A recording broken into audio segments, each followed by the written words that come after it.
पिछले दिनों भी मैं किसी को कह रहा था कि सब कॉन्टिनेंट में इतनी बड़ी मिसाल है। दिलीप साहब की पहली फिल्म जो थी जवार बाटा, वो फ्लॉप फिल्म थी। 3-4 साल वो वैसे ही घूमते रहे स्टूडियोज में। सही। फिर शौकत हुसैन रजी साहब ने उनको कास्ट किया जुगनू में। जी जी जी। दिलीप साहब हो गए। टैलेंट को देखना चाहिए कि क्या उसमें इतना पोटेंशियल है या नहीं है।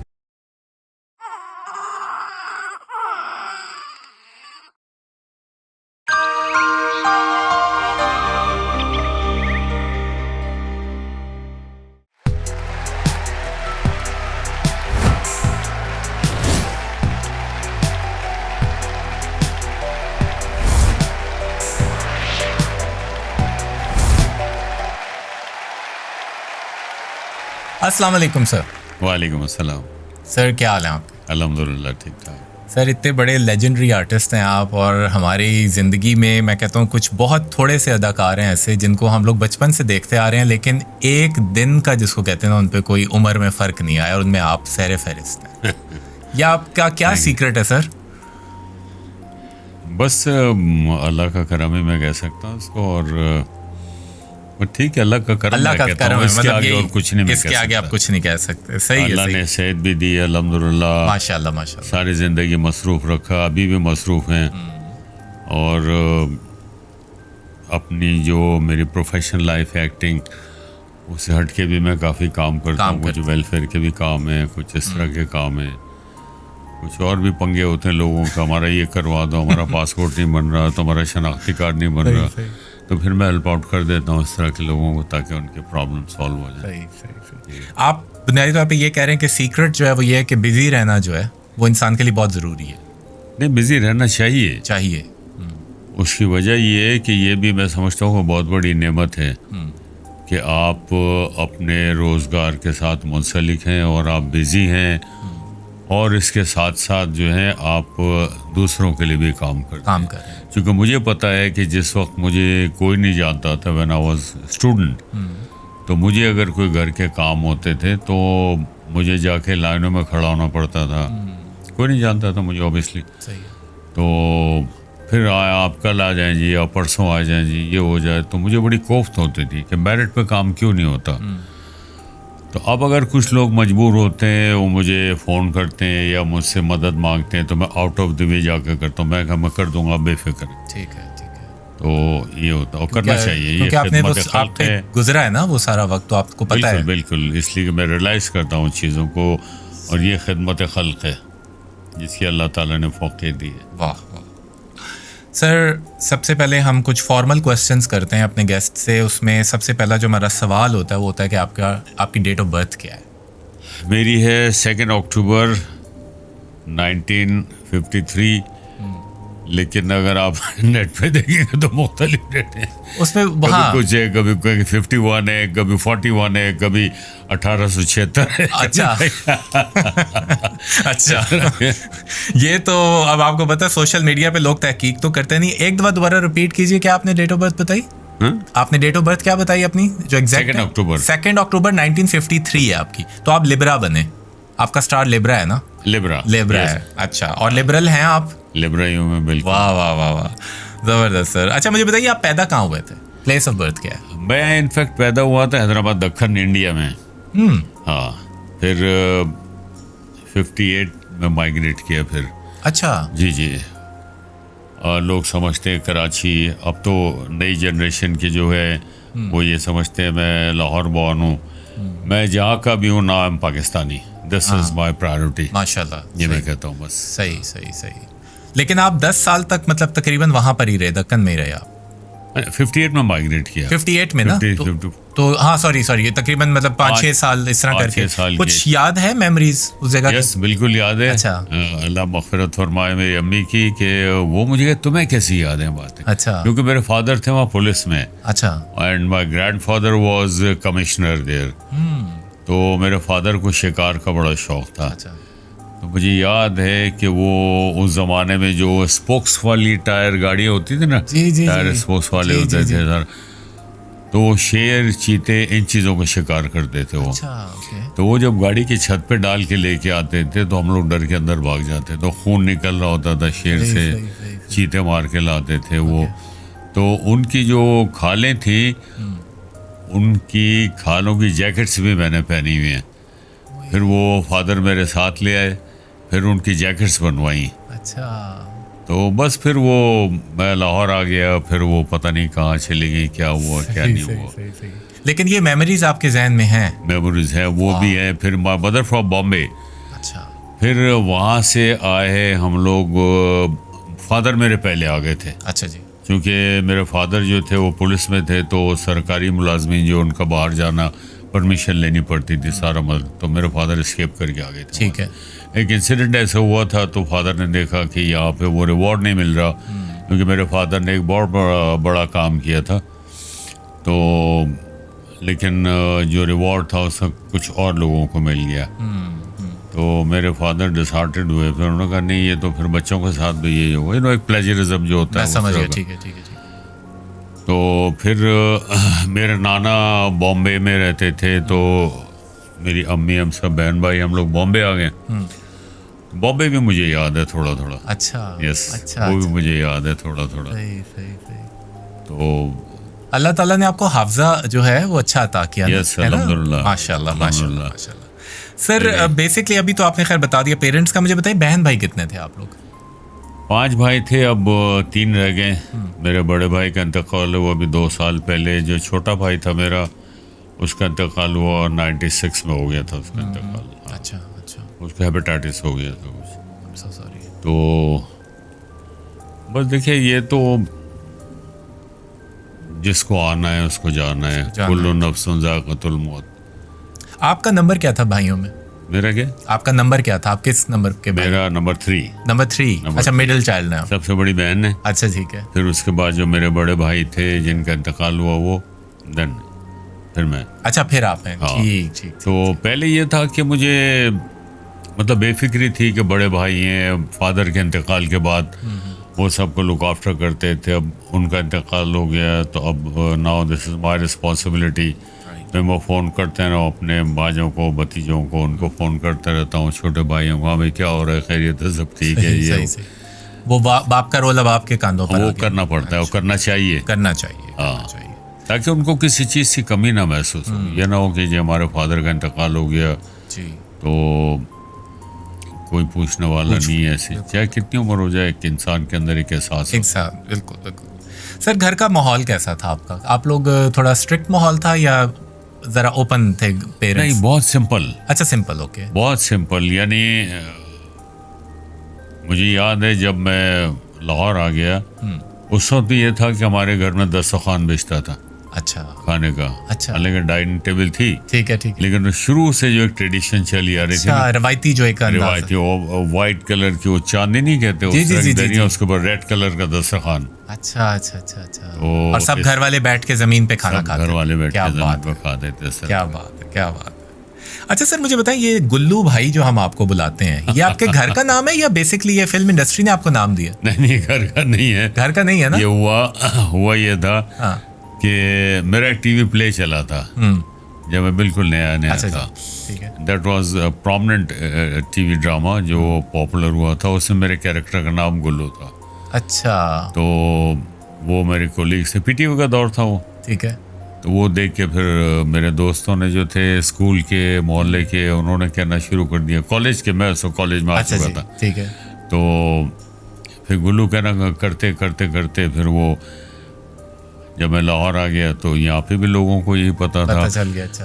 तो बस फिर वो सैयद कमाल साहब उन्होंने शो किया करते थे जब मैं नया आया लाहौर। अच्छा। कमाल शो के नाम से। ठीक है।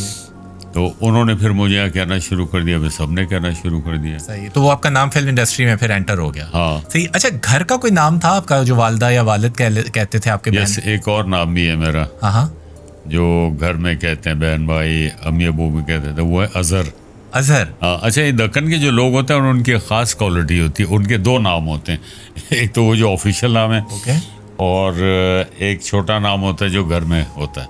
अच्छा ठीक है ठीक है। एक ऐसा भी तो होता मतलब अजहर का वैसे आपकी जिंदगी में कोई नाम का कोई ताल्लुक नहीं ऐसा था? नहीं है। अच्छा ऐसा नहीं है, सही मेरा वही नाम है जो गुलाम है, ऑफिशियल जो नाम होता है वही ठीक है। है ठीक है ठीक है। और काफ़ी मतलब मुझे प्रेशराइज किया था कुछ लोगों ने कि जी आप अपना नाम चेंज कर लें, ये फिल्मी नाम जो है अभी चेंज कर लें। हाँ। हाँ हाँ हाँ हाँ। कि ये हीरो का नाम नहीं है, अच्छा अब आप हीरो कास्ट हो गए हो शबाब साहब की फिल्म में, और हीरो का नाम ऐसे नहीं होता।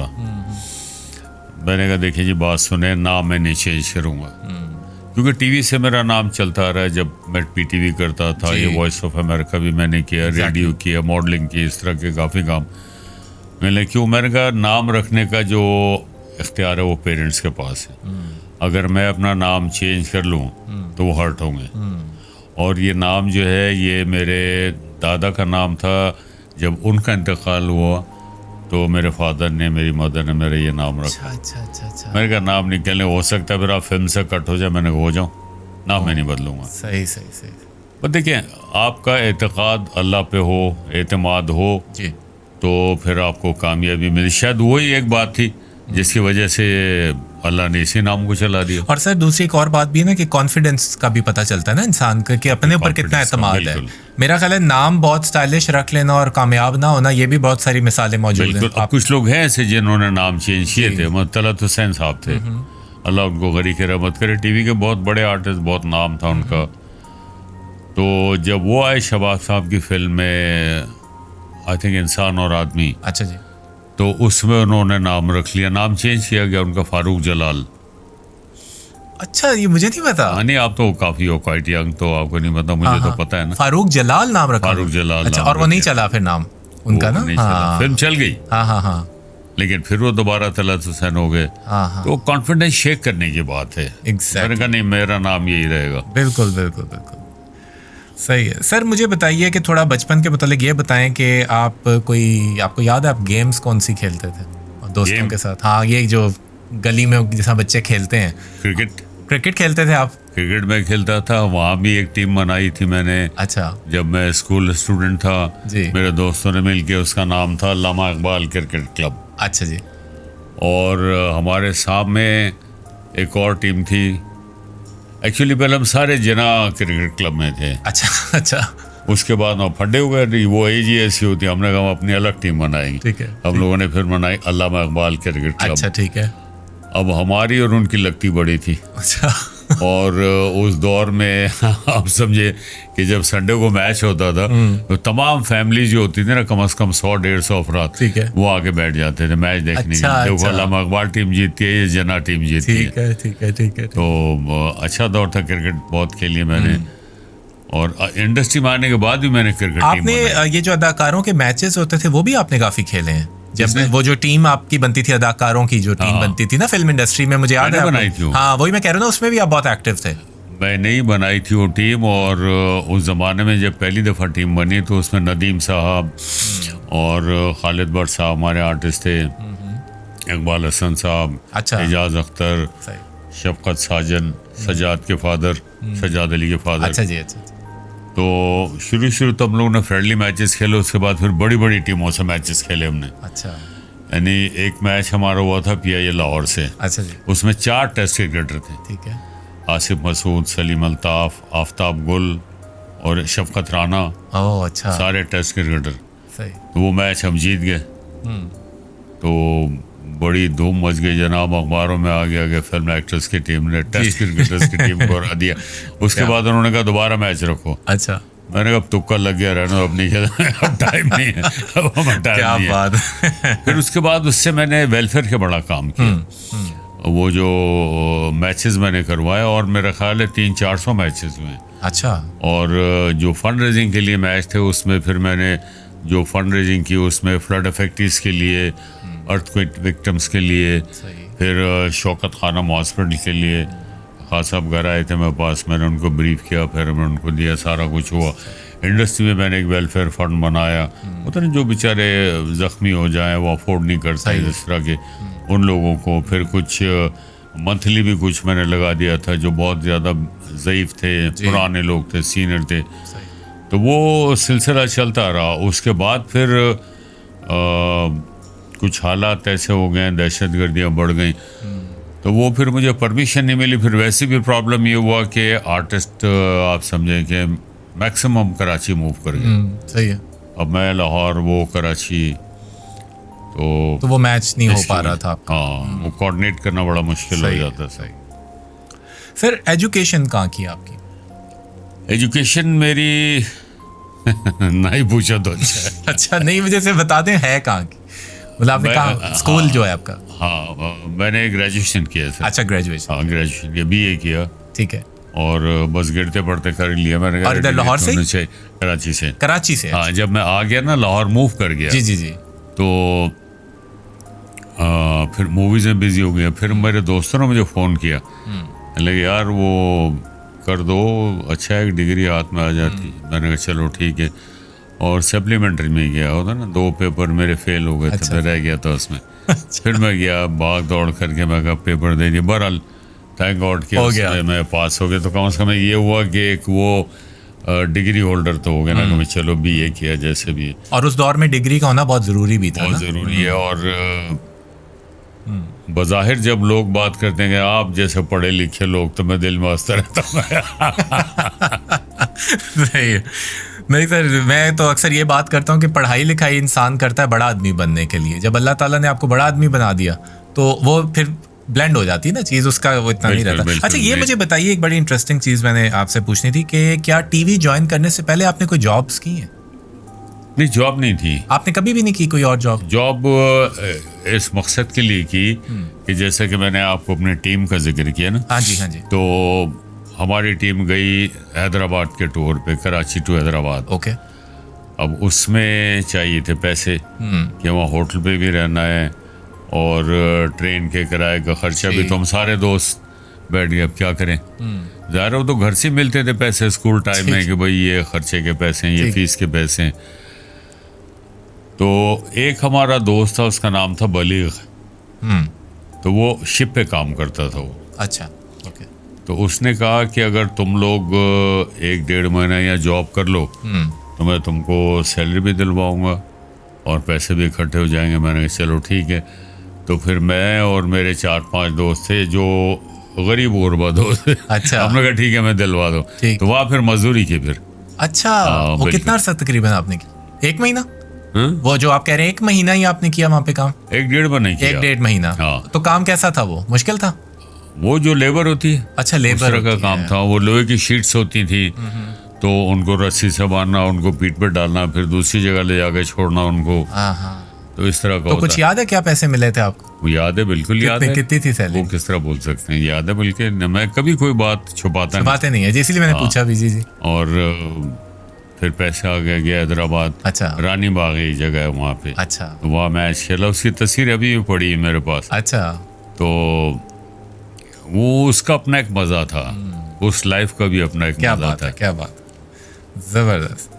अच्छा सर, अब हम आते हैं आपके करियर पे। मुझे बताइए कि आपको इंट्रोड्यूस किसने किया था फिल्म्स में? इंट्रोड्यूस आपको किसने किया था? क्योंकि मुझे जहाँ तक मैंने जो रिसर्च किया, आपका जो पहला एक्टिंग रोल था वो दिल वाले मूवी थी 1974 में। तो ये डायरेक्टर कौन थे इसके? इसके डायरेक्टर थे इब्राहिम नफी साहब। अच्छा, उन दिनों ये हुआ था कि जब started TV, radio, modelling, voice of America, 2 theatres भी मैंने किए बड़े अच्छे। हाँ, बड़े अच्छे। उस ज़माने में समद यार खान साहब एक बहुत अच्छे डायरेक्टर होते थे और ज़हूर अहमद साहब पीटीवी के आर्टिस्ट थे। लहू का खराज उनके ड्रामे का नाम था। तो वो हम लोगों के मतलब पूरा हिस्टोरिकल ड्रामे इस तरह के होते थे। तो वहाँ पे फिर वो थे स्टंट के डायरेक्टर्स, वो कहीं ड्रामा देखना है किसी के साथ। अच्छा। हमीद साहब और अंसारी साहब और महराज साहब। ठीक है। तो उन्होंने आके मुझे अप्रिशिएट किया, बेटा तूने बहुत अच्छा काम किया, ये वो सारा, तो तुम फाइट वगैरह भी सीखा करो। अच्छा।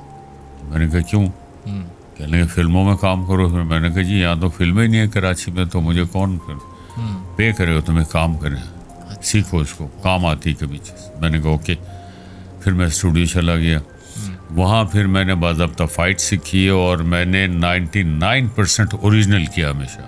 आपने स्टंट कभी भी यूज नहीं किया है ना? क्यों, एक आध दफा हुआ है जो बहुत ही ज्यादा खतरनाक शॉट था ना, तो मेरे डायरेक्टर ने मुझे मना कर दिया कि ये आप नहीं करेंगे। अच्छा, वो रिस्क था उसमें। अभी मैं शूट खत्म हो, आपका रिकॉर्डिंग खत्म होगी, मेरे फोन में एक है क्लिप, आतिश मेरी एक फिल्म थी, उसमें एक ट्रेन की फाइट थी। अच्छा। आप कहेंगे ये क्या किया आपने, कैसे किया आपने? अच्छा। तो वहाँ फिर उन्होंने रेकमेंड किया इब्राहिम नफ़ी साहब को कि ये बोलता भी अच्छा है, इसको एक्शन भी आता है। तो अगर उन्होंने कहा 2 हीरो थे मेरे पास, वो तो कास्ट हो गए और आधी फिल्म कंप्लीट हो गई। एक और हीरो है, आर्टिस्ट का रोल है, एक एक्टर का, जो छोटा रोल है 6-7 सीन का, ठीक है, जो उन दोनों हीरोज को हेल्प आउट करता है। अच्छा अच्छा। तो इब्राहिम नफ़ी साहब ने मेरा ऑडिशन किया, ठीक है, उन्होंने कहा दिया ओके। अभी आधा ही ऑडिशन हुआ था, ठीक है, एक पेज मुझे दिया था उन्होंने, इसको आप बोलो कैसे बोलो। जब मैंने 4-5 को ओके ओके बस ठीक है ठीक है, अच्छा अच्छा अच्छा, बस फिर उन्होंने कहा कि हम फलां दिन से हम शूट स्टार्ट करेंगे। अच्छा अच्छा। तो ये दिल वाले आपकी पहली एक तरह से एंट्री थी? वो शूटिंग उसकी हुई थी। अच्छा। और जब मैं लाहौर आया तो फिर अच्छा एक और फिल्म में मैं साइन हो गया था कराची में, उसका नाम था गंवार। अच्छा जी। वो मेरा टाइटल रोल था। उसके डायरेक्टर थे इकबाल रजी साहब और राइटर, जिन्होंने वहीद मुराद साहब की पहली फिल्म जो थी हीर और पत्थर, अच्छा अच्छा, वो उन्होंने 80% उन्होंने डायरेक्ट की थी और राइटर भी वही थे। अच्छा अच्छा। और उसका बेशुमार फिल्में लिखी उन्हें, मुट्ठी भर चावल उनकी लिखी हुई थी, और मोहब्बत और महंगाई, बेशुमार फिल्में उन्होंने लिखी। बहुत ज़बरदस्त राइटर थे, बहुत अच्छे डायरेक्टर थे। तो उनकी वो फिल्म थी गंवार, वो भी आधी बनी फिर बंद हो गई। अच्छा, और वो रिलीज नहीं हो सकी? रिलीज नहीं हो सकी। फिर ये हुआ कि फिर मैंने फोकस किया टीवी पे, और फिर मुझे टीवी वाले कास्ट भी करते थे, खासतौर पे कंवर आफ्ताब साहब थे, उनका आपकी जिंदगी में बड़ा एक जी, और कासिम जलाली साहब, बख्तियार अहमद साहब, इनके प्लेज, अमीर इमाम साहब के प्लेज ये मैंने किए। फिर कासिम जलाली साहब का एक प्ले था, कितनी आंखें कितने ख्वाब, वो प्ले देख लिया शबाब साहब ने। अच्छा। Then he offered me. अच्छा, उस ज़माने में ये हुआ था कि मैं था, पता नहीं फिल्म चले ना चले, क्योंकि उस ज़माने में आपको पता है 4 हीरोज़ अपनी पीक पे थे उर्दू फिल्मों में। जी जी। मोहम्मद अली साहब, नदीम साहब, वहीद मुराद साहब, शाहिद साहब पंजाबी फिल्मों में, सुल्तान राय साहब, यूसुफ खान साहब, हबीब साहब, एजाज साहब, सारे। मैंने कहा यार बड़ा मुश्किल उनके बीच में आपको अपना आप मतलब वो एडजस्ट करना जरा अजीब सा। उस दौर में चलती नहीं थी फिल्म किसी की। शबाब साहब फिर खुद आए कराची, उन्होंने आके मुझे कन्विंस किया, उन्होंने कहा कि आप सूटेबल हो फिल्म के लिए, आप चलोगे। मैंने कहा जी अगर फिल्म ना चली तो मैं किसको मुँह दिखाऊंगा, फिल्म तो चलती किसी की नहीं, कहने चलेगी। मैंने कहा ठीक है। तो फिर मैं 2 फिल्मों में कास्ट हुआ, पहले शबाब साहब। अच्छा जी। एक का नाम था इंसान और फरिश्ता, और एक का नाम था शिकवा। शिकवा, अच्छा जी। उसके रश प्रिंट देख के भी शबाब साहब ने मुझे मेरा नाम है मोहब्बत में कास्ट किया। अच्छा अच्छा अच्छा। ये दोनों उनसे पहले की मूवीज हैं जो आप बता रहे हैं? उससे पहले उनकी शूट स्टार्ट हो गई। अच्छा अच्छा। और वो फिल्में नहीं बनी? वो बन गई, रिलीज हो गई। वो रिलीज हो गई। अच्छा अच्छा अच्छा। अब हम आते हैं मेरा नाम है मोहब्बत पे। 1975 में ये रिलीज हुई थी। जी जी। और सर ये मूवी नहीं है, ये एक दौर है, इसको मैं कहता हूँ ये एक दौर है। ये कितनी खूबसूरत फिल्म है, मैं कहता हूँ कि इंटरनेशनल मतलब जो हमारा चाइना मुल्क है, मतलब वहाँ पर इसकी जिस तरह से परस्तिश की जाती है इस मूवी की, ये बहुत कम है। अच्छा, मुझे पहले तो बताइए कि ये पार्ट आपको मिल गया, चलें शबाब साहब ने आपको पार्ट दे दिया, अब मुझे बताइए कि क्या इस पार्ट से पहले ये पार्ट किसी और को उन्होंने ऑफर किया था या डायरेक्ट आप ही के पास आए थे? उन्होंने मुझे किया, हाँ कास्ट तो किया जी, लेकिन जब आधी फिल्म कंप्लीट हो गई तो फिर मुझे उनके यूनिट के लोगों से पता लगा कि इस फिल्म में पहले नदीम साहब और शबनम बेगम थे। अच्छा। फिर जब शबाब साहब ने रशेस देखे तो उन्होंने ये फैसला किया। उसमें उन लोगों की कुछ लॉजिक ये भी थी कि आई वाज वेरी यंग, 22-23 साल। हाँ जी, बिल्कुल यंग से थे आप। जी जी जी। तो उन्होंने कहा कि नदीम साहब थोड़े से ओवर एज हैं और शबनम बेगम जो है वो भी थोड़ा ओवर एज हैं। एक लव स्टोरी, एक यंग लड़का लड़की जो है ना, बिल्कुल बिल्कुल, वो उनको सूट नहीं कर रहा था। सही सही तो सही। उसके बाद फिर शबाब साहब ने मुझे कहा से आपको किया। अच्छा जी। अच्छा अच्छा, मुझे बताएं बाबरा शरीफ कैसी थी आपके साथ? क्योंकि वो तो स्टार थी, वो तो उस वक्त एक ज़ाहिर काफ़ी नोन नेम थी ना, पहले भी वो काफ़ी मूवीज़ तो कर चुकी थी, लेकिन आपके साथ उन्होंने जो केमिस्ट्री बनाई, वो केमिस्ट्री जो है ना वो हमें नहीं भूलती। वो आप लोगों ने किस तरह डेवलप की कि उस पे लगता है हकीकत में हो रहा है ये सब? यही तो कमाल था। ये कमाल था ना, मैं वही तो कह रहा हूँ। लेकिन उसमें बाबरा जी का भी ज़ाहिर एक बहुत बड़ा हाथ था, क्योंकि बहुत बड़ा। तो वो मुझे बताइए कि आपको उन्होंने किस तरह मतलब आपके साथ कंफर्टेबिलिटी बनाई? बाबरा ने एक्चुअली, बाबरा की मेरी पहले से मुलाकात थी, इंटीमेसी थी। अच्छा जी। 2 प्लेज में काम किया था बाबरा के। एक सीरियल था मिस 4 o'clock। अच्छा। उसमें बाबरा थी। ठीक है। और वो था कि मैं, मोइन अख्तर, शकील चुगताई मेरे एक दोस्त थे, हम सारे मरीज हैं, हॉस्पिटल में बीमार हैं। अच्छा। तो 4 o'clock शार्प एक नर्स सेंटर होती है। अच्छा। अब हर बंदा जो लाइन मार रहा है उसको, इस तरह it was like comedy play. अच्छा अच्छा। और नर्स जो थी वो बाबरा जी थी? जी। अच्छा अच्छा। तो वो रोल बाबरा ने किया था। फिर उसके बाद एक और प्ले था, हिस्टोरिकल प्ले था, अनारकली। अनारकली, अच्छा जी। उसमें बाबरा थी। अच्छा। अब फिर बाबरा ने मुझसे पहले 2-3 फिल्में लाहौर में की हुई थी इन सपोर्टिंग रोल्स, है ना।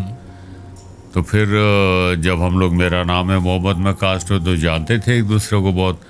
और वैसे भी she is always very jolly, जी जी, हंसी मजाक करती रहती है। तो फिर हम लोगों ने जब काम शुरू किया तो मैंने फिर शबाब साहब से कहा, फिर अच्छा, मैंने कहा जी ये ठीक हो रहा है ये, या कहने का वैसे ही करो जैसे आप करते हो। अच्छा, वो जो प्ले देखा था शबाब साहब ने, कासिम जलाली साहब का जी, उसमें भी ये था कि मैं अपनी तरफ से बहुत बोलता था। अच्छा, कुछ ना कुछ बोल दिया आपस में जो स्क्रिप्ट से हट के, और ये होना चाहिए। हाँ हाँ हाँ हाँ, ये बड़ा नेचुरल आता है, स्पॉन्टेनियस जो आप बोलते हैं वहाँ पे। अच्छा अच्छा अच्छा अच्छा, ये बड़ा नेचुरल लगता है। देखिए एक्टिंग वही है कि आप कर रहे हो, देखने वालों को ये पता नहीं है कि आप एक्टिंग कर रहे हो। This is called acting. Exactly. Acting ये नहीं है कि थोड़ा सा आर्टिफिशियल हो गया, जी जी फरमाइए, ये एक्टिंग नहीं है। लेकिन कॉम्प्रोमाइज करना पड़ता है। सही है। तो फिर बहुत ज़्यादा हमारी केमिस्ट्री मैच कर रही है। वो मुझे कुछ कहती थी, मैं उसको कहती, सीन में भी उसने कही था चल दफ़ा हो जाए। मैं कहूँ मोटी तरह दिमाग तो नहीं ख़राब हो गया इस तरह से, काफ़ी मतलब ठीक ठीक ठीक ठीक ठीक। तो वो अच्छा लगा, वो अच्छा लगा। अच्छा। और इसमें इस चीज़ ने हेल्प आपको किया क्योंकि आप दोनों पहले से एक दूसरे को जानते थे, एक दूसरे को जानते थे, आइस ब्रेक हुई हम दोनों ने एक दूसरे को हेल्प आउट किया बहुत। वो मतलब अच्छा, लोगों को भी अच्छा लगा वो। नहीं वो तो सर, और फिर वो ये भी था ना कि शिफ्ट था ना, मतलब पहले बहुत मजाक वगैरह और फिर एकदम से ही वो सारा वो जो बीमारी वाला और वो हॉस्पिटल और ये वो बिल्कुल ही चेंज। अच्छा, मेहदी हसन साहब आपकी आवाज़ थे उसमें प्लेबैक में, वो बताइए ज़रा कि आपने जब अपने आप को पहली दफ़ा स्क्रीन पे देखा और मेहदी साहब की आवाज़ ज़ाहिर है उस पर आ रही है, वो तो ज़ाहिर एक लेजेंड थे बहुत बड़े। स्क्रीन पे तो मैं ऑब्वियसली टीवी पे अपने आप को देख चुका था। हाँ। लेकिन नहीं, मैं मूवी की बात कर रहा हूँ, इस मेरा नाम है मोहब्बत, जब आपने खुद देखी कभी सिनेमा पे तो आपको मतलब ज़ाहिर एक फील तो आई होगी ना कि ये आवाज़ जो आप पे सूट कर रही है मेहदी हसन साहब की, क्योंकि वो लगता है बिल्कुल जैसे आप खुद गा रहे हैं। वो आवाज़ आप पे बहुत सूट की उनकी। जी बिल्कुल बिल्कुल, क्योंकि कुछ मेरी भी आवाज़ ज़रा भारी है ना। जी जी, हालांकि उस ज़माने में नहीं थी, ये एज के साथ साथ फिर होता रहता है, चेंजेस आती रहती। ठीक है। लेकिन मुझे बहुत अच्छा लगा था। और उस पूरी फिल्म में जो ट्रेजेडी सीन थे उसमें जब शॉर्टकट होता तो मैं और बाबरा हंसते थे। अच्छा। फिर डांट पड़ती थी शवाब साहब ने, आप लोग क्या कर रहे हो, मुझे आप लोगों की समझ नहीं आ रही। मैं चाहता हूँ लोग रोए यहाँ पे। मैंने कहा लोग रोए, हम क्यों रोए, हम क्यों रोए। क्या बात है। हाँ, बड़ा अच्छा हंसते खेलते वो फिल्म कंप्लीट हो गई थी। अब अभी रिसेंटली बड़ा उसका जिक्र होता है गाने का, उसमें गाना था प्यासा कुएं के पास आता है। ठीक है। वो इंडिया ने भी कॉपी किया फिर वो। अच्छा। उनकी फिल्म थी दिल तेरा आशिक, जो 83 में याद है मुझे, गाना भी याद आ गया। अच्छा अच्छा, ये उसमें था वो? नहीं, हमारा था, मेरा आपका था। और वो मतलब मैं कह रहा हूँ वो उससे लिया फिर कॉपी किया। अच्छा, सलमान खान मेरे गाने पे सलमान खान था मेरी जगह, बाबरा की जगह माधुरी थी। अच्छा अच्छा अच्छा अच्छा। और इसी तरह मेरी एक फिल्म थी वडेरा, पंजाबी फिल्म थी, वो उन्होंने कॉपी की धर्म युद्ध के नाम से। मेरा रोल किया शत्रुघ्न सिन्हा ने। अच्छा। और एक और मेरी फिल्म थी जिद, उसमें मेरा रोल किया संजय दत्त ने। And shot to shot copy की उन्होंने। मैं इसलिए कहता हूँ ये बातें कि हमारी प्रॉब्लम ये है कि हम पे ब्लेम लगता है कि जी हम इंडिया की कॉपी करते। कम हम भी नहीं है वैसे, हमने भी की है। बिल्कुल सही है। हमने की है। असल में सर मैं एक बात बताता हूँ, इसको मैं कॉपी से ज़्यादा ये कहता हूँ कि शायद आप लोग जिस तरह का काम करते थे वो इतना अच्छा होता था, इतना इंस्पायरिंग होता था कि उन लोगों को फिर मतलब देखे ना, जब आपकी कोई कॉपी करता है तो उसके लिए आप में कोई दम है तो अगला बंदा कॉपी कर रहा है ना। अच्छा, एक चीज़ मैं आपसे कहना चाहता हूँ जी। हम सिर्फ फिल्म के बारे में हम कहते हैं कि कॉपी है, आम जिंदगी में तो हम कॉपी करते हैं ना, ठीक है। अब मिसाल के तौर पे मैं आपको जो ड्रेस हम पहनते हैं ये हमारा कल्चर तो नहीं है। आज से अगर आप 100 साल पहले जाएं, मैं गया वहाँ टर्की टॉप कॉपी म्यूजियम में, पूरा इस्लामिक कल्चर का पूरा वहाँ पे माहौल है। ठीक है जी। तो वहाँ पजामे होते थे, बड़ी बड़ी शलवारें कमीज़ें होती थी, कुर्ते होते थे, शॉलें होती थी, पगड़ियाँ होती थी, वो हमारा कल्चरल ड्रेस था। लेकिन हमने कॉपी किसको किया? गोरों को हमने कॉपी किया। ये जो ड्रेस हमने टाई लगानी सीखी, हमारे कल्चर में तो टाई है नहीं, तो हम वो भी तो हमने कॉपी की। अब अगर हम बात करते हैं मूवीज़ की, तो मैं कहता हूँ कि अगर किसी भी मुल्क में कोई अच्छी मूवी बनी है तो उसको कॉपी करने में कोई मजाक नहीं। हमें अपने आप को चेंज करना है। हम ऐसी एलिगेशन लगाते हैं यार ये उस फिल्म की कॉपी है, कोई बात नहीं, ठीक है, उन्होंने बनाई, हमने बनाई, इंडिया ने बहुत कॉपी की, बहुत कॉपीज की, कोई फर्क नहीं। अच्छा सर, ये एक और बात आपके मुतालिक जो हमें पता है कि आपके और बाबरा जी के स्टैचूज बनाए गए थे चाइना में। जी, चाइना में। अब ये एक बड़ी एक डिफरेंट सी बात है कि पाकिस्तान की एक फिल्म और इतनी बड़े लेवल पे वहाँ पे रिलीज हुई। आई थिंक ये 91 में रिलीज की, सॉरी 81 में रिलीज की थी 83 में, अर्ली 83। अच्छा, अब मुझे बताइए वो क्या रिस्पॉन्स था चाइना का? 14 ईयर्स कंसेक्टिव वो फिल्म चली है वहाँ पे। अच्छा। और उन्होंने चाइनीज लैंग्वेज में डब किया था उसको। अच्छा। और गाने उसके उर्दू के थे। ठीक है। और मैं गया था 2006 में। अच्छा। तो जिंगचांग एक प्रोविंस है, उसका कैपिटल है उडुमची। तो बड़ा ट्रेमेंडस मुझे रिस्पांस मिला। तो एयरपोर्ट पे भी पूरा मीडिया आया हुआ था, मुझे रिसीव किया उन लोगों ने। फिर होटल लेके गए मुझे, और वहाँ का जो होटल था उसका जो प्रेसिडेंशियल स्वीट था जिसमें उन्होंने प्रेसिडेंट क्लिंटन को ठहराया था, जो अमेरिका के प्रेसिडेंट थे, उसमें उन्होंने मुझे ठहराया था। अच्छा, वाह वाह वाह। तो अल्लाह का करम था, क्या बात है। उस फिल्म की वजह से बहुत अच्छा मुझे रिस्पांस मिला।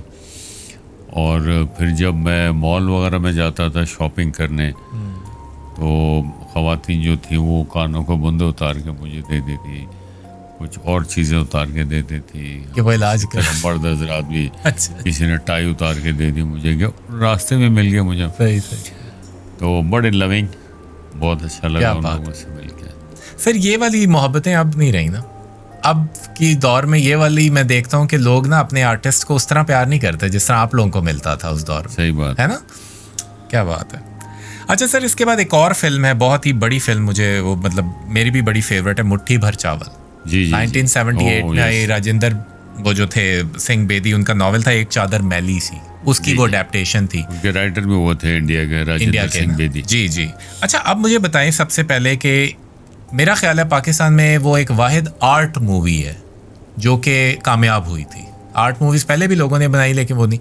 पहले तो मुझे बताएं कि संगीता जो है खुद एज अ डायरेक्टर, वो भी छोटी सी थी उसमें, वो एज अ डायरेक्टर कैसी थी?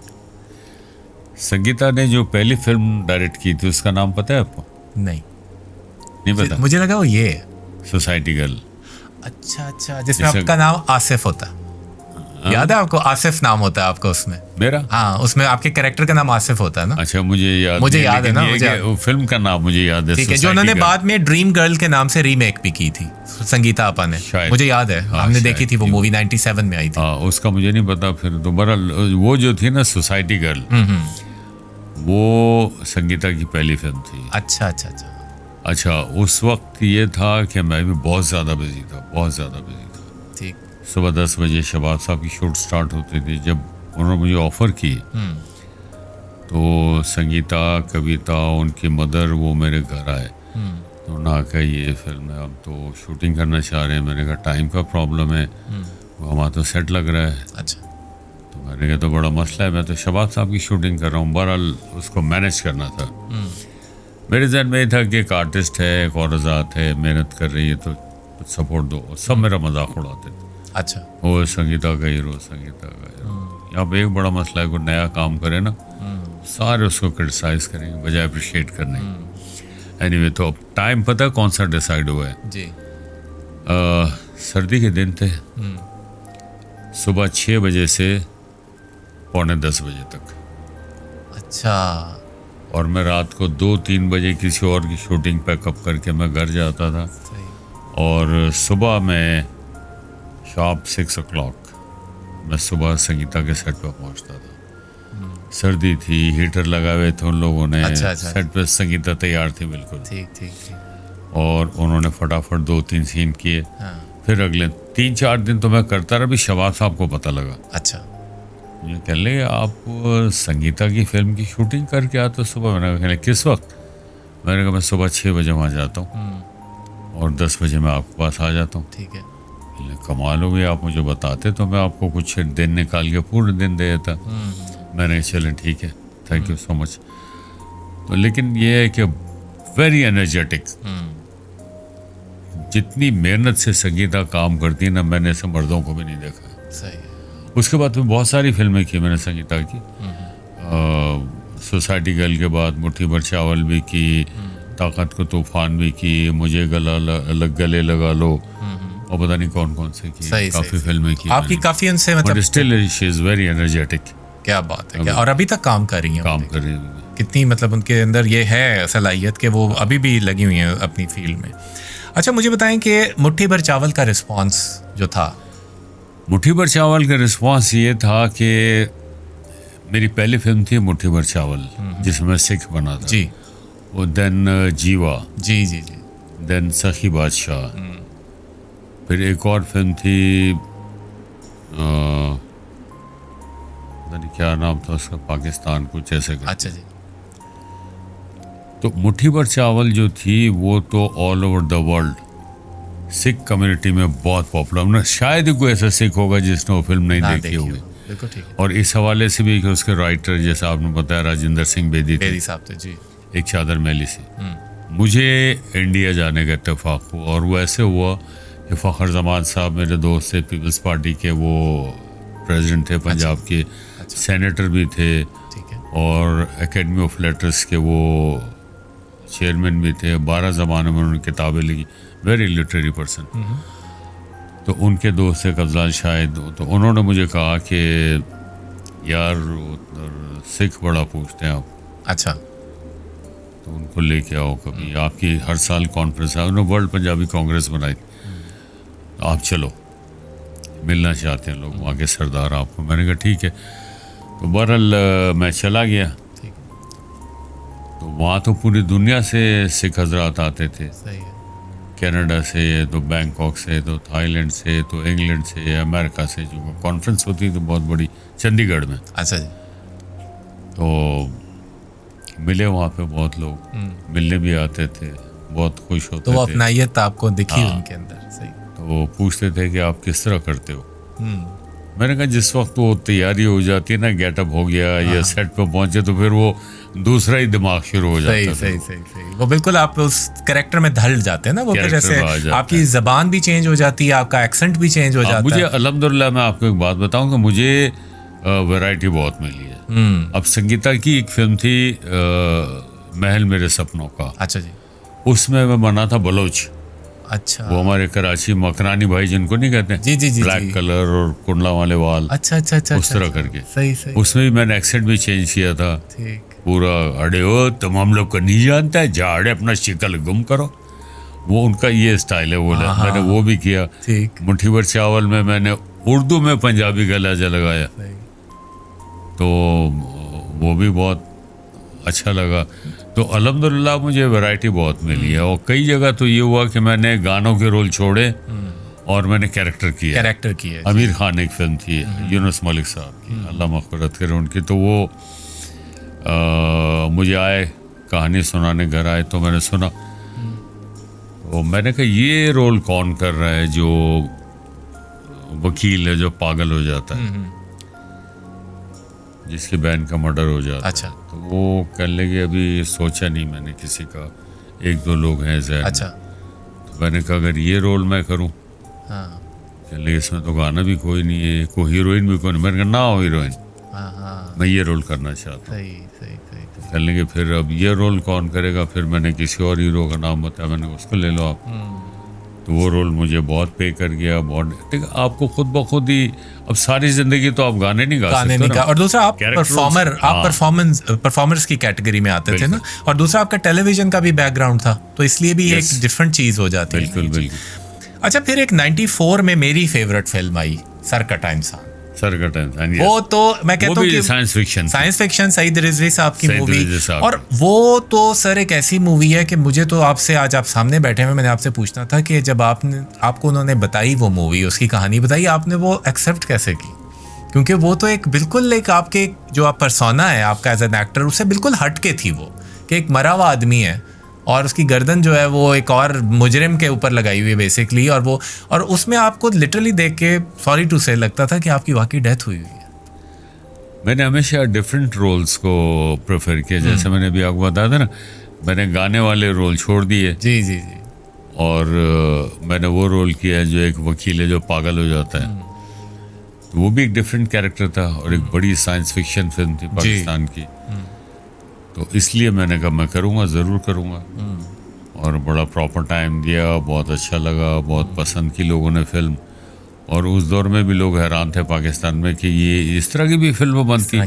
मैंने कहा बनती हैं, बहुत अच्छी अच्छी फिल्में बनी हैं। जी जी जी, बनती रही। और सर उसमें एक और बात भी थी कि बाबरा के साथ ही आप आए थे ना उसमें, मतलब उसमें मेरे साथ बाबरा थी। तो वो भी एक हमें थोड़ा सा, क्योंकि हमने मेरा नाम है मोहब्बत तो भाई वहाँ पे अच्छा वही आप जो है बाबरा को मारने के पीछे वो लाश जो होती है, तो वो मुझे इतना वो हुआ ना कि मतलब दो एक्टर, एक ही जैसे एक्टर दो मूवीज में, डिफरेंट मूवीज में, और वो बिल्कुल केमिस्ट्री जो है वो बिल्कुल चेंज थी। एग्जैक्टली ये था। तो ये चीज वैरायटी की बात है कि आपको जो है वो, और मुझे उस मूवी में जो सबसे अच्छी बात लगी वो ये कि अभी सईद रिजवी साहब ने उसको रिमास्टर करके अभी दोबारा रिलीज भी किया दोबारा। हाँ उन्होंने किया था, रिलीज किया था। तो ये फिल्म आपने दोबारा देखी रिमास्टर्ड वर्जन जो उसका प्रिंट उन्होंने बहुत, मैं नहीं देख सका, जिन दोनों रिलीज हुई मैं आउट ऑफ कंट्री था। अच्छा, क्योंकि मैंने देखी वो, और वो आप समझ लें कि 200 टाइम्स बेहतर ग्राफिक्स और उसकी वो जो है ना, वो लेटेस्ट टेक्नोलॉजी, साउंड और वो सब कुछ ना, तो वो बहुत ही मुझे मतलब मैं, लेकिन ये है कि आप वाहिद हीरो हैं जो कि बेसिकली इस तरह की मूवी भी आपने की हुई है जिसमें आप बेसिकली एक डेड मैन दिखाए। बिल्कुल बिल्कुल। मैंने कहा ना आपको, मुझे वैरायटी बहुत मिली अल्हम्दुलिल्लाह। इसी तरह टीवी पे भी मुझे वैरायटी मिली, इसी तरह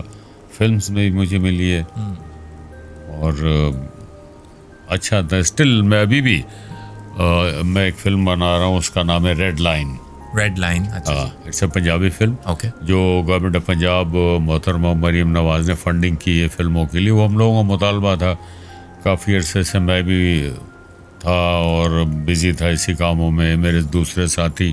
अच्छा। तो बट थैंक गॉड वो हो गया अप्रूवल। तो अब हम लोगों ने काम शुरू किया हुआ है, फंड्स दे दिए हैं। तो मैंने अपनी फिल्म का नाम रखा है रेड लाइन। अच्छा। जी। और कल ही एक स्पीच में मैंने देखा कि हमारी चीफ मिनिस्टर वाघा बॉर्डर पर कह रही थी कि हिंदुस्तान रेड लाइन क्रॉस करने की कोशिश ना करे। अच्छा। और फिर न्यूज़ बुलेटिन भी मैंने देखा, न्यूज़ कास्टर में दो सलमान दुनिया टीवी के, उनका भी था। अच्छा जी। तो वो इंशाल्लाह आपको डिफरेंट फिल्म मिलेगी। हालांकि मेरा स्क्रिप्ट कंप्लीट हो गया था 15-20 दिन में। अच्छा जी। लेकिन मैंने कहा नहीं, मुझे मजा नहीं आ रहा। कहानी मेरी अपनी है। अच्छा जी। अच्छा। कहानी मेरी अपनी है। और लिख कौन रहे हैं? नासिर अदीब साहब। अच्छा जी। तो कहानी मेरी अपनी है और वो डिफरेंट फिल्म होगी। वो बातें तो हर फिल्म में, रोमांटिक सीन्स भी होते हैं, एक्शन भी होता है, ड्रामा भी होता है, कॉमेडी भी होती है, सारी चीजें होंगी। लेकिन एक लॉजिकली है फिर वो बात क्यों है, किस वजह से। नहीं। और दूसरा आपने ओवर द इयर्स देखा ही है हमारी इंडस्ट्री का जो हाल हुआ है, तो डेफिनेटली अब आप जैसे लोग ही इसको बचा सकते हैं एक डिफरेंट चीज़ देकर बेसिकली, क्योंकि हम लोगों की एक रवायत चेंज हो गई है। हमने सिर्फ लव स्टोरी कोई फिल्म समझ ली है। हाँ। जबकि मेरा ख्याल है कि हमारी फिल्म्स जो हैं वो सिर्फ लव स्टोरी बेस्ड नहीं होती थी, फैमिली बेस्ड भी होती थी। एक मतलब उसमें इश्यूज डिस्कस होते थे। अब मुट्ठी भर चावल को ही आप देख लें, कितना बड़ा उसमें इशू था एक, मतलब जो डिस्कस किया गया था। आजकल के दौर में आप ये मूवी की स्टोरी नहीं देख सकेंगे कभी भी। अब लोग नहीं रहे वैसे। ये भी है। देखें, अब मुट्ठी भर चावल इकबाल रिजवी साहब ने लिखी है फिल्म, संगीता ने डायरेक्ट की उसको, हम लोगों ने काम किया, सारा कुछ हुआ है। लेकिन अब मैंने महसूस किया है कि देखने का रिवाज बढ़ गया, पढ़ने का ख़त्म हो चुका है। और अगर आप पढ़ेंगे, नॉवेल्स पढ़ेंगे, लिटरेचर पढ़ेंगे, तो बहुत सारी कहानियाँ हमारे पास हैं ऐसी, तो उससे आप अडॉप्ट करें, कुछ वो रखें, कुछ अपनी चीज़ रखें, उसको ब्लेंड करें फिर। लेकिन पढ़ते नहीं है, देखते हैं खाली। तो ये एक बहुत बड़ा फैक्टर है। और फिल्म को लिखना और फिल्म के पॉइंट ऑफ व्यू से उसको एग्जीक्यूट करना, ये भी एक बहुत बड़ा कमाल है। ये चीज़ें जो है ना, उनको लर्न करनी चाहिए, जो नई जनरेशन आ रही है, जो लोग काम करना चाहते हैं। अच्छा, इधर मैंने आपसे एक चीज़ पूछनी थी कि बुनियादी तौर पे ये कहा जाता है कि फ़िल्म का एक्टर और टीवी का एक्टर मुख्तलिफ लोग होते हैं। कुछ लोग इस बात को मानते हैं कि फ़िल्म और टीवी की है तो अदाकारी है, एक वो भी मीडियम है अदाकारी का, ये भी अदाकारी है। आप किस स्कूल ऑफ थॉट को मानते हैं कि बेसिकली फ़िल्म और टीवी का जो बंदे, जो एक्टर्स होते हैं, वो अलग अलग होने चाहिए पर्सनैलिटी वाइज? अच्छा, इस बात की मैं थोड़ा सा इसकी वजाहत में इस तरह करूं। क्रिकेट खेलता हूँ, ठीक है। एक फॉर्मेट होता है टेस्ट क्रिकेट जी, एक होता है वनडे जी, एक है T20। Film is like T20। अच्छा, आपके पास 2 घंटे हैं, ठीक है, 2.5 घंटे हैं, ठीक है। इसी में आपको सब कुछ कहना है, ठीक है। वनडे में जो होता है आपको 6-7 घंटे मिलते हैं, सीरियल में आपको 20-22 घंटे मिलते हैं। सही। अच्छा, अब हर मतलब क्रिकेट के जो फॉर्मेट है उसमें हम क्यों क्रिकेटर चेंज करते हैं? टेस्ट में अलग प्लेयर होते हैं, T20 में अलग, T20 में अलग होते हैं, वनडे में अलग होते हैं। सही है, सही देखा होगा आपने। बिल्कुल सही कह रहे हैं। 3-4 प्लेयर होते हैं जो हर जगह होते हैं, जो टैलेंटेड है, ठीक है। जैसे आजकल बाबर आजम हो गए, रिजवान हो गए, ये सारे। लेकिन बात यह है कि जो एक्टर्स इतनी फ्लेक्सिबिलिटी रखते हैं, जो इस मीडियम के फ़र्क को समझते हैं, वो हर जगह चलते हैं। मैं टीवी सीरियल जब भी करता हूँ, वहाँ की अभी मैं करके आया हूँ 2 महीने पहले PTV का एक सीरियल में करके आया हूँ, कुछ और भी सीरियल्स हैं जिन पे काम हो रहा है। तो फ़र्क को समझने की बात है। फिल्म में थोड़ी सी एग्जैजरेशन है, बॉडी लैंग्वेज आपकी चेंज होती है, बड़ी स्क्रीन होती है, तो उसका अपना एक चार्म है। तो उसके हिसाब से अगर आप काम करें और फिर जो फिल्म की रिक्वायरमेंट है उसको आप पूरा करें। बहुत से लोग कहते हैं यार लाउड ड्रामा, लाउडिज्म तो हमारे माशरे का हिस्सा है। जी। कभी वो सियासतदान जो लाउड स्पीच ना करे, वो सियासतदान बन ही नहीं सकता। सही कह रहे हैं। तो ये नफ्सियाती बात है, इनको समझना पड़ता है थोड़ा कि फिल्म का मीडियम जो है वो लाउड होता है, वो मतलब उसमें उसकी रिक्वायरमेंट है वो।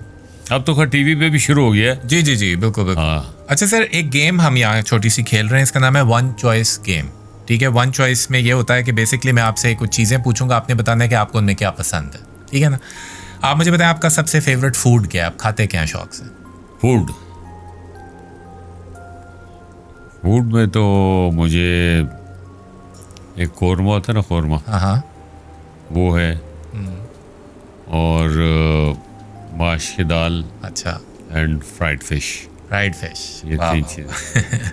सही है सर। मुझे बताएं कि आपका फेवरेट ड्रिंक क्या है, आप पीने में क्या पसंद करते हैं? मैं इतना ज़्यादा नहीं करता, चूँकि मुझे कोई 8-10 साल पहले थोड़ा सा प्रॉब्लम होता है यूरिक एसिड का। अच्छा जी। तो मैंने डॉक्टर को दिखा, उसने कहा आप ये सॉफ्ट ड्रिंक्स वगैरह भी तो 7 अप ये वो उस तरह की जो होती है, मैंने कहा कल नहीं आप छोड़ दें। ठीक। तो मैंने छोड़ दी फिर। लेकिन ये कि फ्रेश जूस वगैरह हो तो वो मैं खास तौर पर कोई शूट वगैरह इस तरह को ना जो बड़ा हैक्टिक हो, भाग दौड़ एक्शन ये वो मैं कैरी करता हूँ फिर अपने साथ। अच्छा। तो जूसेस आपकी ज़्यादा ठीक है सर। फेवरेट वेदर क्या है आपका, मौसम आपको कौन सा पसंद है? अब आप सुन के हैरान होंगे, मुझे गर्मियाँ पसंद है। ना करे सर। लोगों को सर्दी पसंद है, मुझे गर्मी पसंद है। क्या रीज़न क्या है? रीज़न ये कि आप एक्टिव रहते हैं, दिन बड़ा मिलता है आपको। अच्छा। सर्दियों में एक क्लाउडी वेदर है, 4-4:30 बजे मगरिब हो गई, छोटा सा दिन, सुबह आप उठे 10-11 बजे बाहर निकले तो अंधेरा सा है, क्लाउडी वेदर है, और कोई रौनक नहीं होती बाहर। तो गर्मी की मतलब जो शिद्दत है वो आपको डिस्टर्ब नहीं करती ज़्यादा? नहीं। अच्छा, आई लाइक गर्मियों में शूटिंग में ज़्यादा एंजॉय करते हैं। ये मैं जहन में रखूंगा। ठीक है सर। आपका फेवरेट कलर क्या है?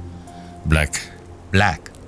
ग्रेट। अच्छा, कोई फेवरेट या लकी नंबर है आपका? 7। 7, ग्रेट। कोई फेवरेट मूवी आपकी? मेरी अपनी फिल्म मेरा नाम मोहब्बत। मेरा नाम है मोहब्बत, वाह जी वाह। Favourite actor sir? वो फिर डिफरेंट एक्टर्स हैं, लेकिन एक मतलब मैं अगर एक नाम मैं आपसे लेने को कहूँ तो आपको कौन से ऐसे एक्टर हैं जो आपके दिल के करीब? नहीं, फिर वो 2-3 नाम है इस तरह। अच्छा, बता दें, बता दें। एक है मोहम्मद अली साहब, अच्छा जी। एक है अलाउद्दीन साहब, एक है तालिश साहब। तालिश साहब, क्या बात है, क्या बात है। और सर इसी तरह मुझे बताएं कि कोई फेवरेट सिंगर भी हैं आपके? मेहदी हसन साहब। मेहदी हसन साहब, क्या बात है, ज़बरदस्त सर। अच्छा जी, ये गेम अब हमारी एंड हुई यहाँ पे। मुझे बताइए कि आपकी शादी कब हुई थी, किस ईयर में? लेट 79। लेट 79 में, ठीक है। और कितने बच्चे हैं आपके? 2 बेटी 1 बेटा। 2 बेटियां और 1 बेटा। आपके बेटे अली जो हैं वो मूवी में भी आए थे? उन्होंने मूवी की थी एक। हाँ हाँ हाँ। और वो आए थे डायरेक्टर। सवाल 100 करोड़। सवाल 700 करोड़। 700 करोड़ का, हाँ हाँ हाँ। अच्छा। और कोई था नहीं ऐसा कोई प्लान। वो ऐसी वो अली के कज़न की शादी थी, तो डायरेक्टर थे उसके जमशेद। अच्छा जी। जानू मसा हमारे बड़े डायरेक्टर थे, उनके साहबजादे। अच्छा जी। तो वो मुझे मिलने के लिए आए, तो वहाँ उन्होंने देखा अली को जाते माशाल्लाह 6'2", और अभी उस वक्त वो इंग्लैंड से पढ़ के आया था, बैचलर्स किया उसने इंग्लैंड से। तो उसने वो नदीम साहब को भी इनवाइट किया था, मैंने जावेद शेख को भी, कुरैशी साहब को भी, कुछ और लोग भी थे। अच्छा। उसने उनसे पूछा यार ये लड़का कौन है? उन्होंने मेरा बताया ये गुल्लू का बेटा है। वो मेरे पास आ गया भागे। अच्छा। आपने हीरो घर में छुपाया? मैंने कहा क्यों? तो कहला मैं उसके लेना। मैंने कहा उसकी मर्जी, आप पूछ लो उससे। बहरहाल वो उसने की वो फिल्म। लेकिन उस जमाने में इंडियन फिल्में चलती थी, तो सुल्तान एक इंडियन फिल्म थी, सलमान खान। जी जी जी। अच्छा, उसके साथ आई है? हाँ। अच्छा, उसके साथ ही लगी थी, ईद पे लगी थी वो। तो हमारे पाकिस्तानी भाइयों ने जो सिनेमा ऑनर है, वो हमें सुबह 11 बजे का शो देते थे, एक रात 12-1 बजे का शो देते थे, पूरे 8-10 दिन ईद के। अब लोग जाते थे तो वो कहते थे हम तो सुल्तान चला रहे हैं। वहाँ झगड़े भी हुए सिनेमा हाउस, इसके ऊपर लोगों ने कहा हम ये फिल्म देखना चाहते हैं। बट वो जहाँ भी लगी वो फिल्म, उस जिस वक्त भी लगी, मॉर्निंग शो के अलावा वो हाउसफुल होता था उसका। अच्छा। अब उसके बाद ये हुआ कि अली को 2-3 फिल्में और ऑफर हुई। एक फिल्म के डायरेक्टर आए थे इंडिया से, शोर शराबा एक फिल्म बनाई थी। जी जी जी। तो अली ने उसकी कहानी सुनी, पढ़ी, उसने कहा पापा से मज़ा नहीं है, मैं नहीं करूँगा। अच्छा। इकबाल कश्मीरी एक डायरेक्टर हमारे थे, उन्होंने कहानी सुना, उसने कहा मैं नहीं करूँगा फिल्म में, और वो चली भी नहीं फिल्म। अच्छा अच्छा अच्छा। हाँ, आजकल के जो बच्चे हैं ना, ये आपको पता है कंप्यूटर का दौर है, उनका जो IQ लेवल है वो कुछ और है। जी जी। मैंने कहा पापा ये भी फिल्म नहीं चलेगी। मैंने कहा आपकी मर्जी। फिर कोई और ऑफर वो भी नहीं की। अभी जो खुद फिल्म मैं बना रहा हूँ, तो उसके लिए मैंने बात की, वो स्टोरी मैंने लिखी थी सारी। मैंने कहा यार इस तरह की फिल्म है और मैं जून में शूट स्टार्ट करना चाह रहा हूँ इसका, तो मेन कैरेक्टर तुम्हारा हीरो का। कहने पापा सॉरी मैं नहीं कर सकूँगा। मैंने कहा क्यों? कहते इसलिए कि मैं यहाँ आ गया हूँ दुबई, जो वहाँ की सबसे बड़ी कंपनी है दमाक। अच्छा। हाँ जी। अच्छा, उसमें उनके साथ उसकी एफिलिएशन है। और उसकी इमिग्रेशन वगैरह हो गई है, सारा कुछ हो गया। कहता अभी मैं निकलूँगा तो मेरा काम डिस्टर्ब होगा, कंपनी को डिस्टर्ब मैं नहीं करना चाह रहा। जिससे ये भी पता चलता है कि उनका झुकाव मतलब फिल्म लाइन में कुछ ज़्यादा है भी नहीं है, मतलब वो है। हाँ है, लेकिन वो ये कहता है ये सारे टेम्परेरी काम है। हाँ, ये भी है। एक फिल्म चल जाएगी तो चलो मैं 2-3 साल निकाल लूंगा। सही है, सही है। बट लाइफ टाइम का जो मेरा प्रोफेशन है वो मेरा अपना बिजनेस है। तो अच्छा, उसको है ये कि कम करे लेकिन अच्छी करें। अच्छा अच्छा अच्छा। वो कहता है साल में एक करूँ मैं, लेकिन ऐसी करूँगी जो फिल्म हो, चले ना चले बात की बात है, लेकिन फिल्म हो। अच्छा सर, यहाँ पर एक बहुत इंपॉर्टेंट क्वेश्चन है, क्योंकि आपके वो बेटे भी हैं। मैं आपसे पूछना चाह रहा हूँ, क्या वैसे तो लोग कहते हैं कि जो स्टार किड्स होते हैं, मतलब एक्टर्स के जो बच्चे होते हैं, उनके लिए शोबिज़ में एंट्री बड़ी आसान होती है। मैं आपसे ये क्वेश्चन जो करना चाह रहा हूँ ये है कि मुझे बताएं कि उनको मुश्किलात क्या क्या आती हैं, स्टार किड्स को मुश्किलात क्या क्या आती हैं? क्योंकि लोग समझते हैं कि ये एक बड़ा एक पीस ऑफ केक होता है कि बस वो आए और फिल्म में, लेकिन मुझे लगता है इसमें चैलेंजेस ज़्यादा होते हैं स्टार किड्स को, क्योंकि आपके जो वालिद हैं या वालदा हैं, उनका एक नाम बना हुआ है, उनके ऊपर प्रेशर भी होता है, क्योंकि लोग एक्सपेक्ट करते हैं उनसे कि ये भी अपने बाप की तरह या माँ की तरह जो है हमें वो चीज़ करें। आपको लगता है कि ये बात दुरुस्त है? देखिए, मैं समझता हूँ कि अगर उस वक्त वो इंडियन फिल्मों को सिनेमा हाउसेस ना मिलते और पाकिस्तानी हमारी जो फिल्म थी अली वाली फिल्म, $700 करोड़ का, तो उसका रिजल्ट बहुत अच्छा आता। बिकॉज पर्सनालिटी वाइज मैं समझता हूँ कि कोई भी लड़का अभी ऐसा नहीं है जो फील्ड में काम करो। माशाल्लाह he is 6'2" and well built, martial art भी सीखा हुआ उसने, डांस भी उसने बहुत अच्छा किया। लेकिन जो एक्सपेक्ट करते हैं ना कि एक एक्टर इस लेवल का, तो क्या उसका बेटा भी उसी लेवल का होगा? सही है। तो लोग एक्सपेक्ट करते हैं। कुछ लोग हैं जो कर जाते हैं अगर उनकी फिल्म चल जाए। हमारे पास प्रॉब्लम ये है कि किसी भी नए एक्टर का उसकी फिल्म का चलना बहुत ज़रूरी है। हम टैलेंट को मार देते हैं, हम कहते हैं उसकी तो फिल्म नहीं चली। भाई उसकी फिल्म नहीं चली तो पूरी टीम की नहीं चली, फिर डायरेक्टर की भी नहीं चली, प्रोड्यूसर की नहीं चली, राइटर की भी नहीं चली, हीरो की भी नहीं चली, तो हीरोइन की भी नहीं चली। तो सारा ब्लेम उसको क्यों दिया जा रहा है? ब्लेम आ जाता है हीरो पे या हीरोइन पे आ जाता है। जबकि मैं पिछले दिनों भी मैं किसी को कह रहा था कि सब कॉन्टिनेंट में इतनी बड़ी मिसाल है दिलीप साहब। दिलीप साहब तो एक लेजेंड, एक मिथ बन चुके हैं। बिल्कुल। तो दिलीप साहब की पहली फिल्म जो थी जवार भाटा, वो फ्लॉप फिल्म थी। 3-4 साल वो वैसे घूमते रहे स्टूडियोज में। सही। फिर शौकत हुसैन रजी साहब ने उनको कास्ट किया जुगनू में। जी जी जी। दिलीप साहब हो गए। तो टैलेंट को देखना चाहिए कि क्या उसमें इतना पोटेंशियल है या नहीं है। अगर उसमें पोटेंशियल है, उसका डायरेक्टर सेटिस्फाइड है, अगर अनफॉर्चुनेटली फिल्म नहीं चली तो किसी और वजह से नहीं चली हो सकती। उसकी परफॉर्मेंस को देखना चाहिए कि उसकी परफॉर्मेंस कैसी। आप फिर दूसरी फिल्मों में लेते। अच्छा, अब दूसरी फिल्म में जब उसको ऑफर है, उन्होंने कहा स्क्रिप्ट, अली ने कहा स्क्रिप्ट वीक है, वो उसका अपना डिसीजन सही था। वरना फिर ये होता कि यार 4 फिल्मों में लिए फिर भी नहीं चली कोई फिल्म, ये नहीं है। उसने कहा नहीं मैं नहीं करूँगा। अच्छा, लेकिन तो मेरा जो स्क्रिप्ट है रेड लाइन जो मैंने कहानी लिखी वो उसको बहुत पसंद था और पसंद है। वो मिस कर रहा है मुझे पता है, लेकिन इसके बाद जो दूसरी कहानी है वो भी बहुत स्ट्रॉन्ग है। अच्छा। उसमें भी उसका कैरेक्टर अच्छा है। ठीक। तो मतलब वो बेसिकली अभी ये वाली मूवी नहीं कर रहे आपकी? अभी वो नहीं कर रहा। वो कहता नहीं, मेरा जो परमानेंट जो मेरा काम है ना लाइफ टाइम, मैं उसको प्रेफर उसको करना चाह रहे हैं। ठीक है। अच्छा सर, मुझे बताएं, अब आपको तकरीबन गालिबन कितना अरसा हो गया इंडस्ट्री में? 60 साल तो हो गया ना इंडस्ट्री में? हाँ जी। यस, 60+ ही हो गए। 75। हाँ। तो मुझे बताइए कि वैसे मेजरली आपको क्या लगता है हमारी सोसाइटी में चेंज क्या है? सोसाइटी में चेंज क्या है, क्या बदला है हमारी सोसाइटी में? आप तो पुराने दौर से आ रहे हैं ना, यहाँ पे चलते हुए देखते हुए आ रहे हैं। अभी के दौर में क्या चीज़ तब्दील हुई है जो उस दौर में है थी और अब नहीं है? सबसे बड़ी बात जो है ना वो ये कि सादगी खत्म हो गई है। सादगी खत्म हो गई है। अच्छा। हिपोक्रेसी बढ़ गई है, दहशतगर्दी बढ़ गई है, मिलावट बढ़ गई है, झूठ बढ़ गया है, मक्कारियाँ, फरेब। जो चीज़ बड़ी है वो ये है कि शो ऑफ करना अपने आप को। मतलब आपका स्टेटस उस वक्त बनेगा जब आपकी कोठी डिफेंस में हो, आपके पास लैंड क्रूजर हो, सही, आप कहीं जा रहे हो तो 4 गनमैन आपके साथ हों, आपकी बड़ी इज्जत होगी। सही। ये एक बड़ा डैमेजिंग कल्चर है जो हमारे मुल्क में डेवलप हो रहा है। मैंने भी किसी को कहा पिछले दिनों अपने एक दोस्त को, मैंने कहा यार ये तुम्हारे पास गाड़ी भी है, लैंड क्रूज़र है, तुमने ये ले ली, चलो ठीक है, शौक़ है, तुम पसंद, एक डबल कैबिन भी चल रही है, 7-4 गनमैन बैठा हुए, ये क्या वजह सी? जब सब करते हैं तो मैंने भी कर लिया। मैंने कहा ये क्या बात हुई? दीज आर द थिंग्स जो कि मैं समझता हूँ डैमेजिंग है। आप खुद नहीं महसूस करते कि ये चीज़ें बढ़ गई हैं? बिल्कुल जी, बिल्कुल। बल्कि अब तो यही चीज़ें नॉर्मल की कैटेगरी में आने लग गई कि अगर ये नहीं है। हाँ।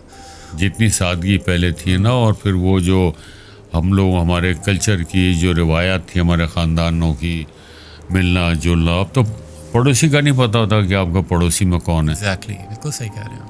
हमने आपको कई दफ़ा बचपन में शूटिंग्स में देखा हुआ है, मैंने आपको देखा हुआ है, और आप लोग बिल्कुल भी लार्जर देन लाइफ नहीं लगते थे हमें। फिल्म की मतलब पर्दे पे आप लगते थे, लेकिन नाम जिंदगी में आपको हमने कभी नहीं देखा कि आप गनमैन के साथ आए हुए हैं, या आपने कभी कोई वैनिटी वैन्स नहीं होती थी। कोई ऐसा नहीं था कि जी इस फलाने एक्टर के कोई नखरे हैं, ये वो, सब लोग अपना काम करते थे और हर बंदा हर एक के साथ काम करता था, सबके साथ, कोई ये नहीं था। अभी तो लोगों ने लॉबीज बना ली हैं, ग्रो बना ली हैं कि मैं उसके साथ काम। आपने तो फेस किया होगा ये इस तरह का। आपने बहुत अच्छी बात की है। अभी जो ये स्क्रिप्ट के लिए मैंने कांटेक्ट किया कुछ आर्टिस्टों से जी, तो पहले तो उन्होंने बड़ा मुझे प्रेज़ किया, मैं खुशी है मैं आपकी फ़िल्म करेंगे, तो आपका हीरो कौन है? मैंने कहा फलां। नहीं, उसको आप ले लें मेरे साथ। अच्छा। मेकअप आर्टिस्ट आप उसको ले लें, कैमरामैन उसको ले लें। मैंने कहा अच्छा चलो ठीक है।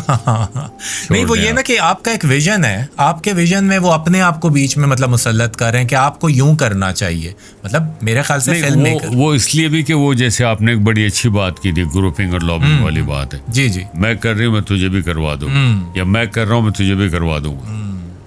पहले नहीं होता था। मेरे साथ जितनी भी लड़कियां आई हैं, कभी किसी अगर हीरो ने कहा कि यार उसको मेरे साथ कर दो, तो मैंने कहा फिर मेरे साथ कौन है? तुमने कहा था फलानी मेरे साथ।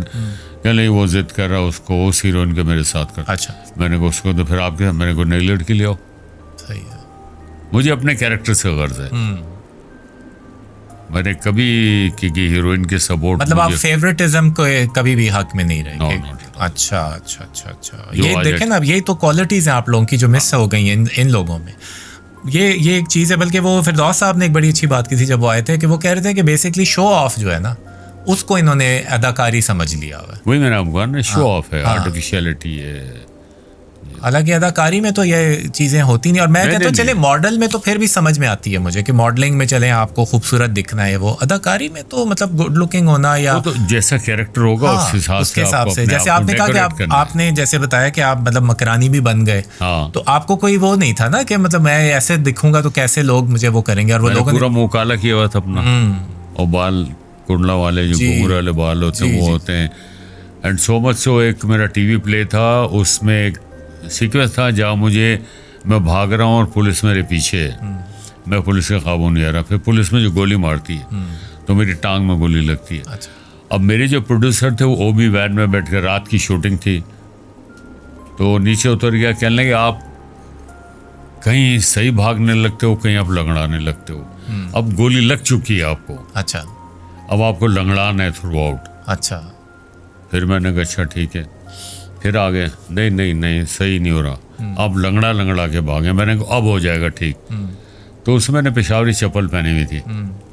मैंने अब नहीं होगा, ठीक हो जाएगा, अब करें।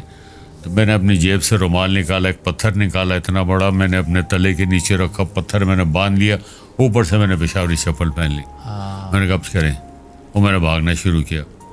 हर शॉट को वेरी गुड चुभन की वजह से। हाँ। अब क्या हुआ, 2 दिन बाद जब मैंने, अच्छा इन बिटवीन ये हुआ कि मुझे ब्लीडिंग बहुत हुई। खैर मैंने उनको बताया नहीं, वो पैकअप हो, okay thank you, well done Gulu, well done मैं जी, थैंक यू सो। मैं चला गया घर अपने, वो चले, मुझे 3 स्ट्रेचेस लगे। फिर जब मैं 2-3 दिन के बाद मैं अपना चेक लेने गया तो मैं लंगड़ाते हुए जा रहा था, तो वो प्रोड्यूसर जो मेरे थे मुझे कहने लगा अब क्या हुआ बेटी? मैंने कहा ये हुआ। कहने क्या किया? मैंने कहा, कहने लगा तुम पागल तो नहीं होगा? मैंने कहा मुझसे नहीं हो, मैं बिल्कुल नया था मैं। अच्छा अच्छा अच्छा। तो ये सारी चीज़ें करनी पड़ती हैं, ये शौकीन लोगों का काम नहीं है, ये जुनूनी लोगों का काम है, ये पागल लोगों का काम है, अब नॉर्मल लोगों का काम है। हम लोगों ने आउटडोर शूटिंग्स में पकोड़े और तंदूर की रोटियां खा के काम किया है। नहीं हुआ, हमने कहा नहीं लाइट जा रही है, दिन छोटे हैं, अगर सनलाइट चलेगी तो काम रह जाएगा, ब्रेक मत करो। बगैर ब्रेक के टेक्नीशियन थे, आप लोग खाते रहो थोड़ा थोड़ा, हम अपना काम करते। क्या बात है, क्या हमने इस तरह काम किया, इसीलिए इंडस्ट्री भी चल रही थी, इसीलिए काम भी चल नहीं रही थी, दौड़ रही थी। मतलब आप देखें कितने पैसे हम लोग कमाते थे इंडस्ट्री के थ्रू, और ये जैसा चाइना आगे पीछे, हमारी इज्जत कितनी थी लोगों में। अभी तो हमारी मूवीज अभी तो झूठ बोलने लग जाते हैं, हर फिल्म 50 करोड़ कमा रही है, 60 करोड़ कमा रही है, सब झूठ है ये, कि पता ही नहीं चलता कि वो लगी कहाँ, कब लगी, कब उतर गई। लेकिन ये नहीं समझ में आता कि ये 50 करोड़ का बिजनेस आए कहाँ से, यहाँ से। सब झूठ। तो सर आपका दिल तो कुड़ता तो होगा ना कि भाई ये क्या हो रहा है जिंदगी में। आपने इतनी मेहनत से, आप लोगों ने मेहनत करके ये जगह बनाई थी, और क्या उसके सत्यानाश किया लोगों ने। हम फिर अपनी जगह पे हैं, हम फिर अब वही मेहनत कर रहे हैं। देखा ना, मैंने आपको बताया कि मेरा स्क्रिप्ट 15 दिन में कंप्लीट हो गया था, आज 1.5 महीना हो गया है, मैं सेटिस्फाइड नहीं हूँ। नहीं है, अब गॉड नोज बेटर कि आगे क्या रिजल्ट होना है, लेकिन जब तक मैं मुतमईन नहीं होऊंगा मुझे मजा नहीं आएगा काम करने का। सही। सर मुझे आखिरी क्वेश्चन आपसे करना है कि मुझे बताएं कि इस लम्हे से आगे की जो जिंदगी है ये आप कैसे जीना चाहते हैं? इस लम्हे से आगे की जिंदगी आप कैसे जीना चाहते हैं? गुलाम मोहिउद्दीन गुल्लू भाई अब जिंदगी में क्या एक्सपेक्ट करते हैं आने वाली जिंदगी में? मैं बस काम करता ही रहना चाहता हूँ सारी जिंदगी। अच्छा, अगर जिंदगी अल्लाह ने इतनी दी कि मैं चल फिर ना सका तो मैं बैठे बैठे भी कुछ करता रहूँगा, लेकिन करता रहूँगा मैं। नहीं सर, अल्लाह आपको जिंदगी दे, आपको और लोगों को टीच करता रहूँगा कि ये करो ये करो ये करो। आप में एक चीज मैं बताऊं कि इंथुजियाज्म जो है ना, जो आपके अंदर जुनून है, वो डे 1 से आज हमें लगता ही नहीं कि आपने 300 फिल्म की हुई। एंथुसियास्टिक होना चाहिए, होना चाहिए, यही चीज तो आगे बढ़ाती है। आजकल आपको पता है, एक फिल्म हिट हो जाए ना इंसान की, किसी एक्टर की, तो उसके नखरे नहीं मिलते। उफ, आपने देखे ही होंगे लोग। और मुझे आप जैसे लोगों को देख के होता है कि 300 400 फिल्म आप इस तरह बताते हैं जैसे मतलब, और अभी भी आपके अंदर वही जुनून है कि यार अभी तो हमने कुछ किया ही नहीं, अभी तो हमने कुछ करना आगे। बिल्कुल, ये चीज सीखनी चाहिए मेरा ख्याल है हमारी नई नस्ल को। बिल्कुल बिल्कुल होना चाहिए। और कई आर्टिस्ट ऐसे होते हैं जिनकी शूटिंग के दौरान कोई प्रॉब्लम आता हो, कोई डांस सही नहीं हो रहा या बोलने में कोई प्रॉब्लम आ रहा है, तो मैं समझता, मैंने कहा इसको ऐसे करो, इस लफ्ज़ को निकाल के इधर कर दो, ये लफ्ज़ को आगे कर दो, तुम्हारा फ्लो बन जाएगा। फ्लो बन जाएगा। डायरेक्टर कहता है वेरी गुड, ये आपने सही हल निकाला। कुछ लड़कियां होती हैं, अब एक थी मेरी आर्टिस्ट नरगिस, तो डांस कर रही थी, तो वो डांस करते करते उसको बोल भी बोलने थोड़ी तो थक जाती थी। अच्छा, कहने लगी नहीं हो रहा मुझसे, बहुत बड़ा शॉट है। मैंने कहा जब तुम्हारे बोलने ना, उससे सांस रोक लो। अच्छा, सांस रोक के तुम चक्कर लो, उसके बाद बोल पकड़ लो, खुद ब खुद वो हो गया। कहती कहाँ से आप सोचते हैं। हाँ। नहीं सर, आप लोग ज़रा मंझे हुए लोग हैं, आप लोगों से सीखना चाहिए। ये अल्लाह की तरफ से आमद हो जाती है। सही है sir, thank you so much, आप तशरीफ लाए। मेरा तो बहुत बड़ा ख्वाब आज पूरा हो गया। कहाँ सर कटा इंसान में आपको जो है आपने किया भी बहुत अच्छा, बहुत अच्छा। मैं तो आप, मेरी जो कोशिश है वो यही है कि आप जैसे लोग जो हैं वो ज़रा आते हैं, हमसे बात करते हैं। मैं कहता हूँ कि नई नस्ल आप लोगों से सीखे, तभी सर्वाइव कर सकती है। नहीं, होना चाहिए, अच्छी बात है, प्रोवाइडेड कि वो जो फॉलो करना चाहते हैं, वो सीखना चाहते हैं, वो सीखें। जी जी। और मतलब मेरा मैसेज हो उन लोगों के लिए कि प्रोड्यूसर्स को, डायरेक्टर्स को फैसिलिटेट करें, उनके लिए टॉर्चर ना बने। वरना वक्त ऐसे गुजर रहा था, आप आज ऐसे हटोगे कल कोई और आ जाएगा। हाँ। फिर आप कहोगे ये क्या हो गया मेरे साथ। तो वक्त की कदर करें और आप अपने प्रोफेशन को एहतराम दें कि आपकी भी इज्जत और काम की भी इज्जत। सर अपना बहुत ख्याल रखिएगा, आपके लिए बहुत सारी दुआ है। आपको हम बड़ा प्यार करते हैं और हम आपको ज़्यादा देखना चाहते हैं। अभी आप जो है ना काम ज़रा कम करने लग गए, थोड़ा सा ज़्यादा काम करें ताकि हम लोग। मैं आपको बताऊं, मैंने पिछले 3 साल में 5-6 फिल्में छोड़ी हैं। हाँ। और इसी तरह कुछ टीवी के प्रोजेक्ट्स ही मैंने छोड़े हैं, क्योंकि जब डील नहीं होती, कोई चाहता है कि हम अपनी मर्जी की डील करें, तो मैं कहता हूँ नहीं, ऐसे नहीं होगा। अच्छा। बट इंशाल्लाह अभी ये फिल्म जो है जी, रेड लाइन जी, इसके बाद और भी 2-3 मूवीज कर रहा हूँ, स्टार्ट कर। Sir I am very excited and best of luck to you and your entire team. Allah ताला आपको कामयाब करे और इंशाल्लाह आपसे दोबारा ज़रूर मुलाकात हो। Thank you sir. अल्लाह हाफ़िज़।